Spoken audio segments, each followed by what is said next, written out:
Hello guys, my name is Vano. Hello, my name is Rama. Hello, my name is Maula.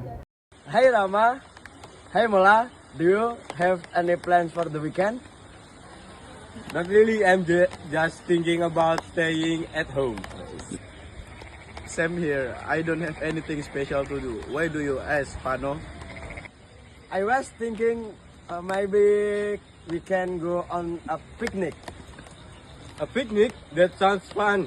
Where shall we go? How about the city park? It's big, clean, and not too far. Great idea. We can bring some food and play games there. I can bring sandwich and drinks. What about you, Mola? I bring fruit and snack.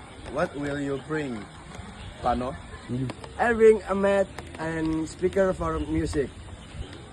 Cool. What time shall we go? Be around 9 a.m. It won't be too hot then. Perfect. Let's meet at the bus stop near my house.